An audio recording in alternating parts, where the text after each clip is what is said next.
ପିଲାମାନେ ତୁମେ ଚତୁର୍ଥରୁ ପଞ୍ଚମକୁ ଉତ୍ତୀର୍ଣ୍ଣ ହେଇଛ। ବହୁତ ଖୁସି ଉଦ୍ଦୀପନା ସହିତ ପଞ୍ଚମ ଶ୍ରେଣୀରେ ଆସି ପହଞ୍ଚିଛ। ତେଣୁ ଆମର ଏଇ କରୋନା ପାଇଁ 2 ବର୍ଷ ହେଲା ବିଦ୍ୟାଳୟ ବନ୍ଦ ରହିଛି। ଗୋଟିଏ ବର୍ଷ ଆମେ କ'ଣ କରିଥିଲୁ ନା ପିଲାମାନଙ୍କୁ ନୋଟ୍ ମାଧ୍ୟମରେ ଦେଇଥିଲୁ।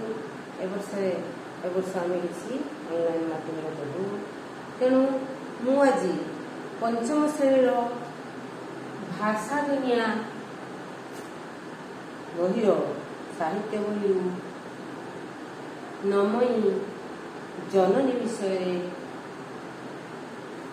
ପଢ଼ିବାକୁ ଯାଉଛି। ସେଇ ନମୟୀ ଜନନୀ, ନମୟୀ ମାନେ ଆମେ ପ୍ରଥମେ ନମୟୀ ଅର୍ଥାତ୍ ଜନନୀ ଏ ଦୁଇଟାର ଅର୍ଥ ପ୍ରଥମେ ବୁଝୁ। ତେଣୁ ନମୟୀ ହେଲା ନମୟୀ ଜନନୀ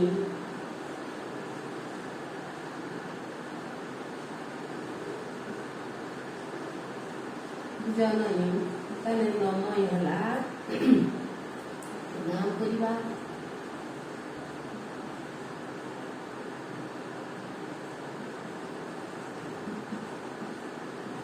ଜନନୀ ଅର୍ଥ ହେଲା ପିଲାମାନେ ଦେଖିପାରୁଛ ମୁଁ ବ୍ଲାକବୋର୍ଡରେ ଲେଖିଛି।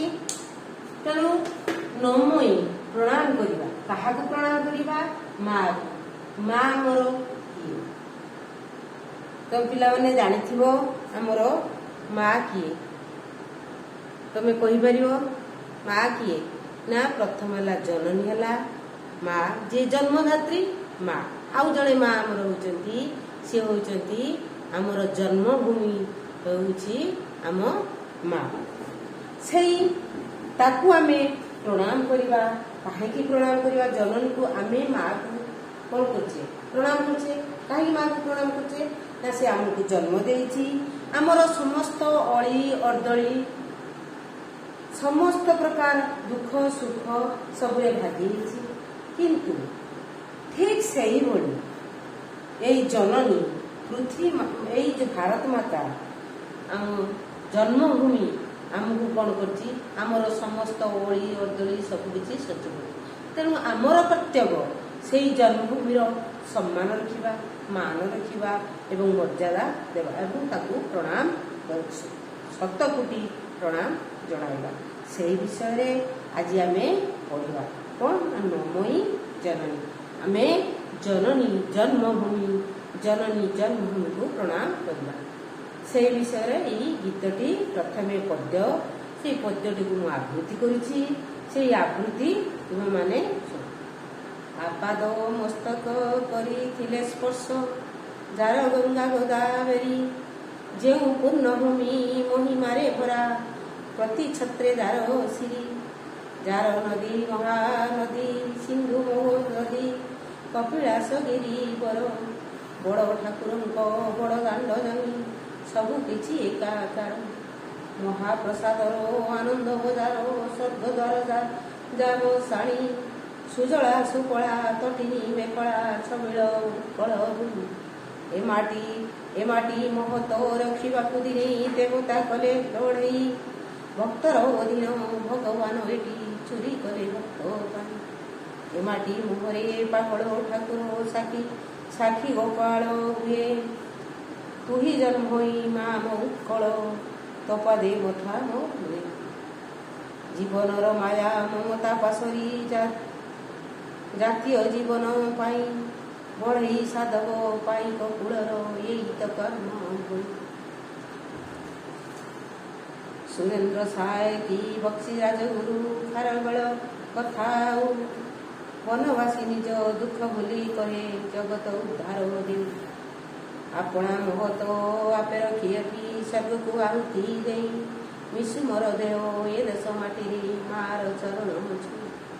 ଦେଶ ଜାତି ପାଇଁ ଏ ମାଟିର ଶିଶୁ ମରଣକୁ ଜିଣି ଯାଏ, ସେ ବୀର କଳିଙ୍ଗ ଉତ୍କଳ ଗୌରବ, ତାପାଦେ ମଥା ଧୂଳି ମାଟିର ଏ ଓଳକାକୁ ଭୁଲି ଭୁଲି ଭୁଲି ଆମ କର୍ମ ଧର୍ମ, ସ୍ୱାର୍ଥ କ୍ଷମତା ପଦବୀ ପାଗଳ ବୁଦ୍ଧି ହେଉଅଛି ହଜାଇ ଦେଉଛୁ ମହତ ବିଭବ ଦେଶ ଜାତି ଦ୍ୱାହି ଦେଇ ମାତୃଭୂମି ମାତୃଭାଷାରେ ମମତା କଥାରେ ଯାଇଛି ପୁଣି ପୁଣି ଥରେ ସେଇ ଅତୀତର ସିରି ଫେରାଇ ଆଣିବା ଚାଲ ଘେନିବା ଶପଥ ମାର ଚରଣୀ ଆଜି କୂଳ ବୀର ପ୍ରସବିନୀ ପୁଣ୍ୟଭୂମି ଗୋ ଜନନୀ ଜନ୍ମଭୂମି ଦେ ମା ଆଶିଷ ଦେ ମା ଶତପଥୀ ନମିତ ପାଦଛୁ। ତେଣୁ ଏଇ ପ୍ରଥମେ ଆମେ କ'ଣ କରୁଛେ ନା ଯେତେବେଳେ ପ୍ରଥମେ ଆମେ ମାତୃଗର୍ଭରୁ ଜନ୍ମଗ୍ରହଣ କରୁଛେ ସେତେବେଳେ ମାଆକୁ ଆମର ନମସ୍ୟ ବୋଲି ଭାବୁଛେ। ଠିକ୍ ସେଇଭଳି ଆମର ଜନନୀ ଜନ୍ମଭୂମି ଆମେ ଆମର ନମସ୍ୟ ଆମେ ପ୍ରଥମେ ତାକୁ ପ୍ରଣାମ କରି ଆମର ପ୍ରଥମ ବିଦ୍ୟା ଆରମ୍ଭ କରିବା। ସେହି ଜନନୀ ଜନ୍ମଭୂମି କୂଳରେ କ'ଣ ସବୁ ରହିଛି କ'ଣ ରହିଛି ଏବଂ କେଉଁ ବୀରପୁରୁଷ ବା ମହାପୁରୁଷ ଜନ୍ମଗ୍ରହଣ କରିଛନ୍ତି ସେ ଦେଶ ପାଇଁ କ'ଣ କରି ଯାଇଛନ୍ତି କେଉଁ ବଡ଼ ଠାକୁର ଶ୍ରୀ ଜଗନ୍ନାଥ ଏଇ ଆମ ଜନ୍ମଭୂମିରେ ବିରାଜମାନ କରିଛନ୍ତି ଏହିସବୁ ପାଇକ ବଢ଼େଇ ଏସବୁ କେମିତି ଆମ ଦେଶରେ ଜନ୍ମଗ୍ରହଣ କରିଛନ୍ତି ଉତ୍କଳର ଗୌରବ ପାଇଁ କେତେ ବୀର ମହାପୁରୁଷ ଜୀବନ ବଳିଦାନ ଦେଇଛନ୍ତି ସେହି ବିଷୟରେ ଆଜି ଆମେ ପଢ଼ିବା। ନମୟୀ ଜନନୀ ତନେ ଉତ୍କଳ ଜନନୀ ବିଷୟରେ ଆଜି ଆମେ ସେ ବିଷୟରେ ପଠନ କରିବା। ତେଣୁ ସେହି ବିଷୟରେ ଥିବା କିଛି କଠିନ ଶବ୍ଦ ତେଣୁ ଆମେ ତାକୁ ଲେଖିବା। କ'ଣ ନା ଆପାଦ ମସ୍ତକ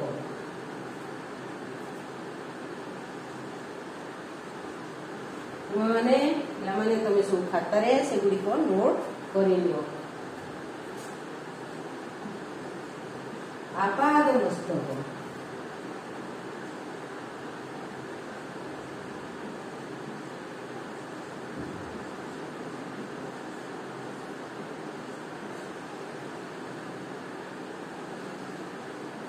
ମୁଣ୍ଡ ଠାରୁ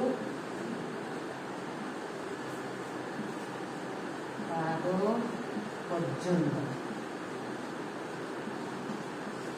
ମାନେ ଆପାଦ ମସ୍ତକ ଠାରୁ ପଳେଇଛି ନା ପାଦ ପର୍ଯ୍ୟନ୍ତ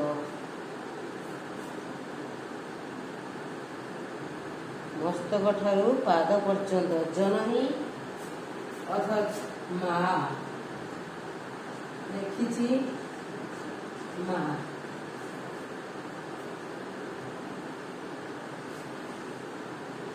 ସ୍ପର୍ଶ କରିବା ସ୍ପର୍ଶ ପିଲାମାନେ ଜାଣିଥିବ ଜଣକୁ ଅନ୍ୟ ଜଣେ ସ୍ପର୍ଶ କରୁଛି ତାହେଲେ ଛୁଇଁବା।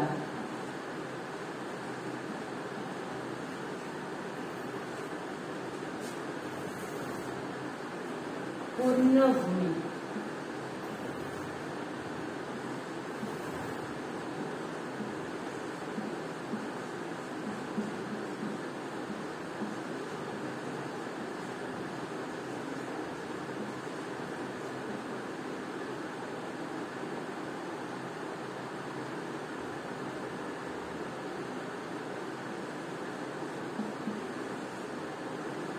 ଶ୍ରୀ ବୈଭବ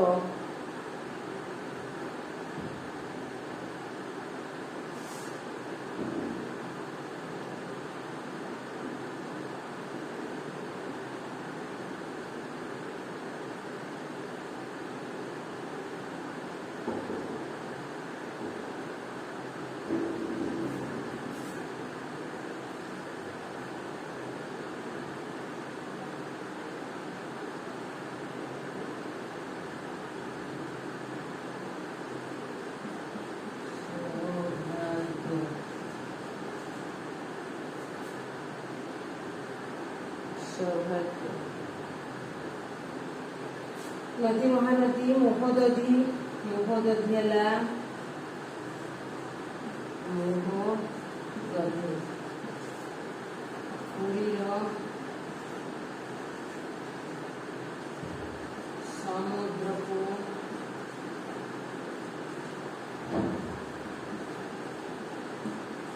କୁହାଯାଏ।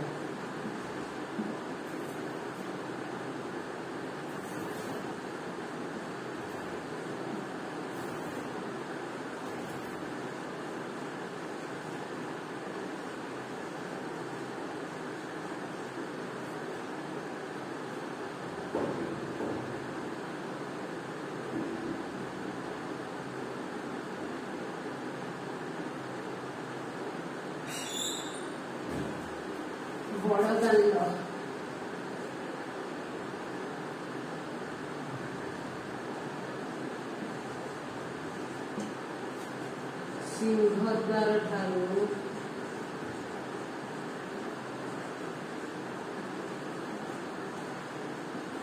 ଗୁଣ୍ଡିଚା ମନ୍ଦିର ପର୍ଯ୍ୟନ୍ତ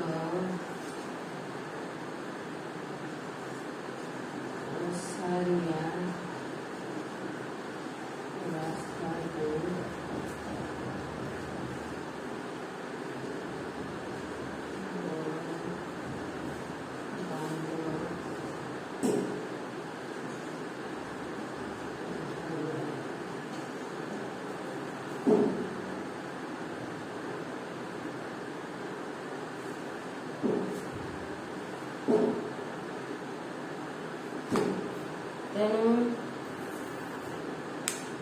ତେଣୁ ଏଇ ନମୋ ଜନନୀ କବିତାରେ ପ୍ରଥମେ କବି କ'ଣ କରିଛନ୍ତି ନା ମାତୃଭୂମିକୁ ପ୍ରଣାମ କରିଛନ୍ତି ଏବଂ ପ୍ରଣାମ କରି ସେ ତାର ବର୍ଣ୍ଣନା କରିଛନ୍ତି, ତାର ବିସ୍ତୃତ ବର୍ଣ୍ଣନା କରିଛନ୍ତି।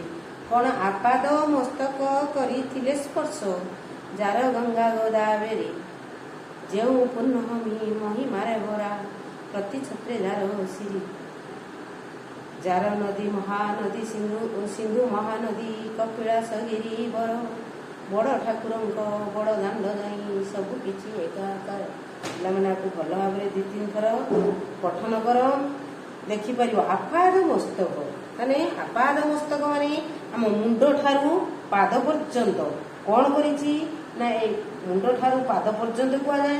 ତାହେଲେ ପୃଥ୍ୱୀ ମାତା ଏଇ ଭାରତ ଜନନୀ ଜନ୍ମଭୂମି ଉତ୍କଳ ଭୂମିରେ କ'ଣ କରିଛି ନା ତାର ମୁଣ୍ଡ ଠାରୁ ପାଦ ପର୍ଯ୍ୟନ୍ତ କିଏ ବୋହି ଯାଇଛି ନା ଗଙ୍ଗା ଗୋଦାବରୀ ନଦୀ ଗୁଡ଼ିକ କବି କହିଛନ୍ତି ସ୍ପର୍ଶ କରିଛି, ତାମାନେ ବୋହି ଯାଇଛି, ତାକୁ ଚୁମ୍ବନ କରିଛି, ତାକୁ ଛୁଇଁଛି। ଯେଉଁ ପୂର୍ଣ୍ଣଭୂମି ମହିମାରେ ଭରା ପ୍ରତି ଛତ୍ରେ ଯାର ତା ପ୍ରତି ଏଇ ପୂର୍ଣ୍ଣଭୂମି ଏଇ ପବିତ୍ର ଭୂମି ଭାରତରେ କ'ଣ ହେଇଛି ନା ପ୍ରତି କ୍ଷଣରେ ପ୍ରତି ଛତ୍ରରେ କ'ଣ କରିଛି ନା ବହି ଯାଇଛି ବିଭିନ୍ନ ପ୍ରକାର ସୌଭାଗ୍ୟ ବା ବୈଭବ ଭର୍ତ୍ତି ହେଇ ରହିଛି। ବଡ଼ ଠାକୁରଙ୍କ ବଡ଼ ଦାଣ୍ଡ ଯାଇ ସବୁ କିଛି ଏକାକାର। ବଡ଼ ଠାକୁର ତମେ ପିଲାମାନେ ସମସ୍ତେ ପୁରୀ ଯାଇଥିବ, ବଡ଼ ଠାକୁରଙ୍କୁ ଦେଖିଥିବ। ଆମ ଯଦି ବଡ଼ ଠାକୁର ଆମ ହିନ୍ଦୁ ଧର୍ମର ବଡ଼ ଠାକୁର ହେଉଛନ୍ତି ଶ୍ରୀ ଜଗନ୍ନାଥ।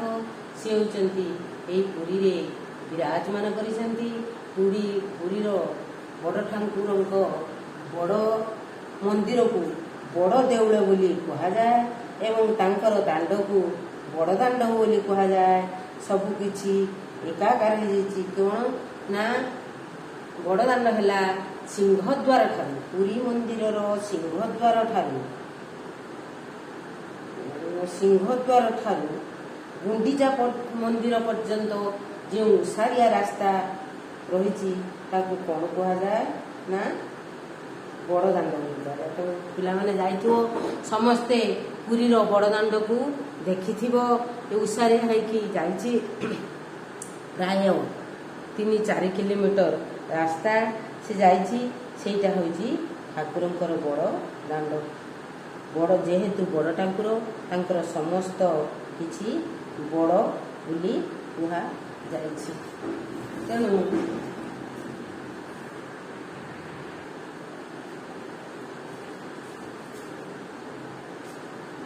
ଜନ୍ମଭୂମି ଏଇ ଜନ୍ମଭୂମି ଉତ୍କଳ ମାଟିର ମୁଣ୍ଡ ଠାରୁ ପାଦ ପର୍ଯ୍ୟନ୍ତ ଗଙ୍ଗା ଠାରୁ ଗୋଦାବରୀ ସ୍ପର୍ଶ କରିଛି। ଅର୍ଥାତ୍ ଗଙ୍ଗା ହିମାଳୟରୁ ବାହାରି ଜନ୍ମୁର ପାଦ ଦେଶ ଯାଇ ବୋହି ଯାଇଛି। ଏହି ପୂର୍ଣ୍ଣଭୂମି ଉତ୍କଳ ସୌନ୍ଦର୍ଯ୍ୟରେ ଭରପୁର ହୋଇ ରହିଛି। ତା ଦେହରେ ମହାନଦୀ, ସିନ୍ଧୁ ନଦୀ, ଗିରିଶ୍ରେଷ୍ଠ କପିଳାସ ପର୍ବତ ବିରାଜମାନ କରିଛି। ଆହୁରି ମଧ୍ୟ ବଡ଼ ଦାଣ୍ଡ, ବଡ଼ ଦେଉଳ, ବଡ଼ ଠାକୁର ଶ୍ରୀ ଜଗନ୍ନାଥ ବିରାଜମାନ କରିଛନ୍ତି ଓ ଏଠାରେ ବିରାଜମାନ କରିଛନ୍ତି। ତାପରେ ହେଲା ମହାପ୍ରସାଦର ଆନନ୍ଦ ବଜାର ସ୍ୱର୍ଗଦ୍ୱାର ଯାଏ ଯା ମଶାଣୀ ସୁଜଳା ସୁକଳା କଦିନୀ ମେକଳା ଛବିଳ ଉତ୍କଳ ଗୁରୁ ଏ ମାଟି ମହତ ରଖିବାକୁ ଦିନେ ଦେବତା କଲେ ଲଢ଼େଇ ଭକ୍ତର ବଦିନ ଭଗବାନ ଏଠି ଚୁରି କଲେ ଭକ୍ତ ପାଇଁ আর ମଧ୍ୟ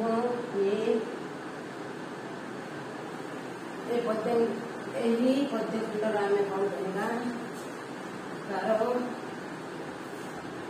ଶବ୍ଦ ଅର୍ଥ ଲେଖିବା।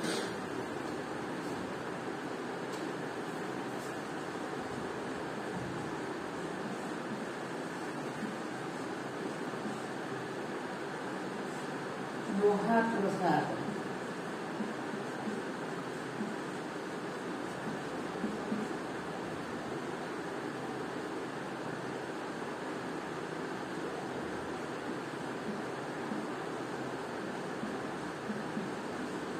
ଜଗନ୍ନାଥଙ୍କ ପ୍ରସାଦକୁ ମହାପ୍ରସାଦ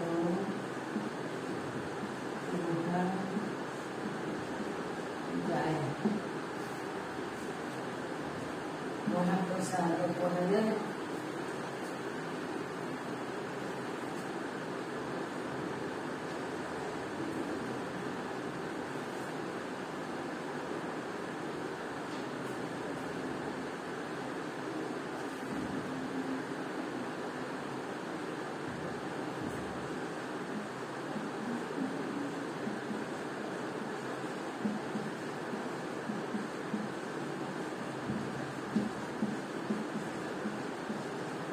একত্রিত ହେବା ସ୍ୱର୍ଗଦ୍ୱାର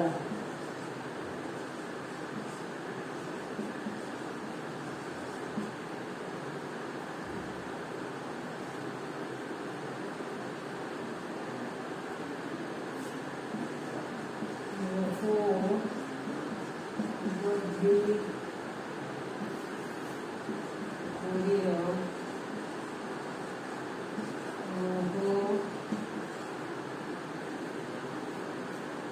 মহোদধি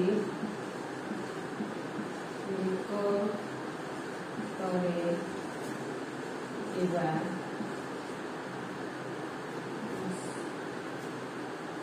ମଶା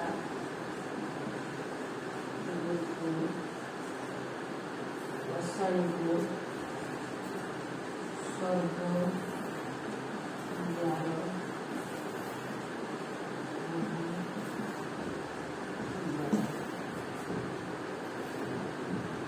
ସୁଜଳା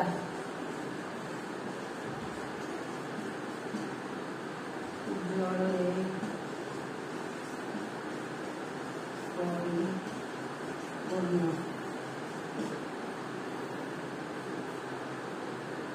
ସୁଜଳା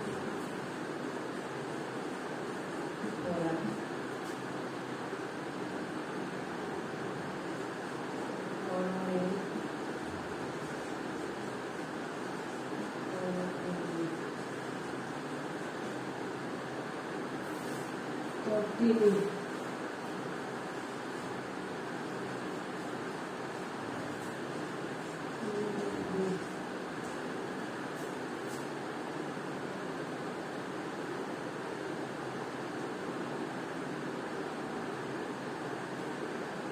ଛବିଳ ରଙ୍ଗ ବେରଙ୍ଗ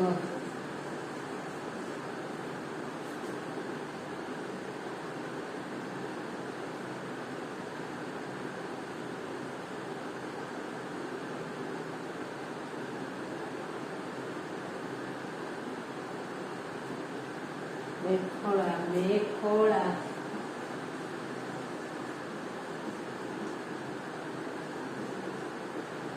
পর্বতর মধ্য ভাগ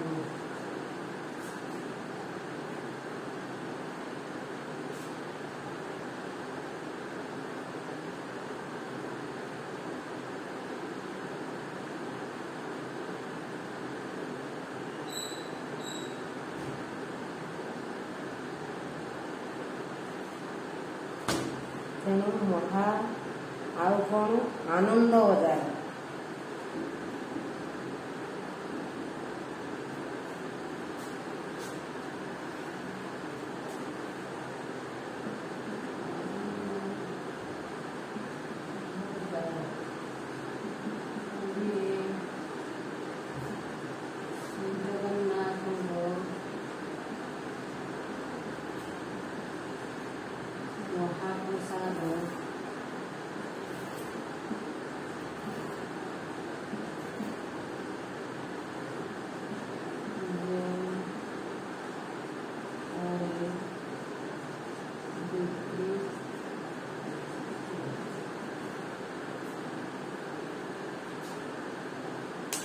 ଆଉ କ'ଣ ରହିଛି ନା ଆନନ୍ଦ ବଜାର, ମହାପ୍ରସାଦ, ସ୍ୱର୍ଗଦ୍ୱାର ମଧ୍ୟ ରହିଛି।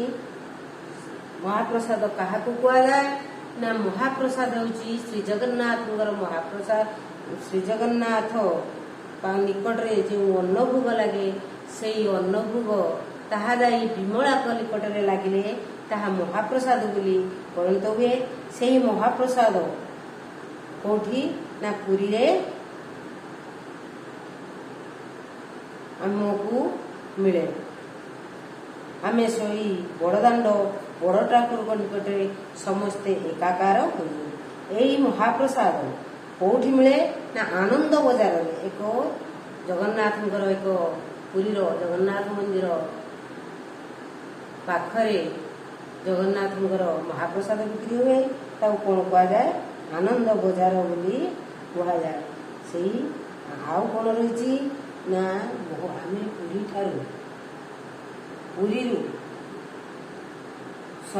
ମହୋଦଧିକି ଯିବା ବେଳେ ମହୋଦଧି ନିକଟରେ ଯେଉଁଠାରେ ସମସ୍ତ ଲୋକଙ୍କର ଶବ ଦାହ କରାଯାଏ ତାହାକୁ ମଶାଣି, ସେଇ ମଶାଣିକି କ'ଣ କୁହାଯାଏ ନା ସ୍ୱର୍ଗଦ୍ୱାର। ଆଉ କ'ଣ ନା ସୁଜଳା ସୁଫଳା ତଟିନୀ ମେଖଳା, ସୁଜଳା ସୁଫଳା ତଟିନୀ ମେଖଳା ଛବିଳ ଉତ୍କଳ ଭୂମି। ଏହି ଉତ୍କଳ ଭୂମିରେ ଜଳ, ଫଳ, ଶସ୍ୟ, ଶ୍ୟାମଳା ନଦୀ ଏବଂ ବିଭିନ୍ନ ପ୍ରକାର ରଙ୍ଗ ବେରଙ୍ଗର ଏହି ଉତ୍କଳ ଭୂମି ବିରାଜମାନ କରିଛି ବା ଉତ୍କଳ ଭୂମି ଶୋଭା ପାଉଅଛି। ଏହାର ଅତୁଳନୀୟ ଶୋଭା ବର୍ଣ୍ଣନା କରି ହେବ ନାହିଁ। ଏହି ମାଟି ମହତ ରଖିବାକୁ ଦିନେ ଦେବତା କଲେ ଲଢ଼େଇ, ଭକ୍ତର ଅଧୀନ ଭଗବାନ ଏଠି ଚୁରି କରି। ତୁମେମାନେ ଜାଣିଥିବ ଶ୍ରୀଜଗନ୍ନାଥ ଭକ୍ତ ପାଇଁ କ୍ଷୀରି ଚୁରି କରିଥିଲେ। ସେଥିପାଇଁ କ'ଣ କରାଯାଏ ନା କ୍ଷୀରିଚୁରା ଗୋପୀନାଥ ବୋଲି କୁହାଯାଏ। ଜାଣିଥିବ ଏହି କ୍ଷୀରିଚୁରା ଗୋପୀନାଥ ମନ୍ଦିର କୋଉଠି ଅବସ୍ଥିତ ନା ବାଲେଶ୍ୱର ଜିଲ୍ଲାରେ ରେମୁଣାରେ କ୍ଷୀରିଚୁରା ଗୋପୀନାଥ ମନ୍ଦିର ଅବସ୍ଥିତ। ଏଇଠି କ'ଣ କରିଥିଲେ ନା ରାତିରେ ତାଙ୍କର ଭକ୍ତ ଭୋକରେ ଥିବାରୁ ତାଙ୍କ ପାଇଁ ସେ କ୍ଷୀରି ଚୁରି କରି ନେଇ ତାଙ୍କୁ ଦେଇଥିଲେ। ଏହା ମଧ୍ୟ ଆମର କଥିତ ଅଛି ବା ଏହି କଥା ଇତିହାସରେ ମଧ୍ୟ ବର୍ଣ୍ଣିତ ହୋଇ ରହିଅଛି। ତେଣୁ ଆଜି ଆମେ ଏତିକ ପଢ଼େଇକି ରଖୁଛୁ। ଅନ୍ୟ ପିରିୟଡ଼ରେ ଅବଶିଷ୍ଟ ପଢ଼େଇବୁ। ତାହା ଭିତରୁ ଯେଉଁଠି ଭୁଲ ବା କୌଣସି ତୁମର ବୁଝିବା ରହିଯାଇଛି ତାହାକୁ ତୁମେ ନୋଟ୍ କରି ରଖିଥିବ। ପରବର୍ତ୍ତୀ ପିରିୟଡ଼ରେ ତାକୁ ଆମେ ଆଲୋଚନା କରିବା। ଏଇଟା ବନ୍ଦ ହେବ।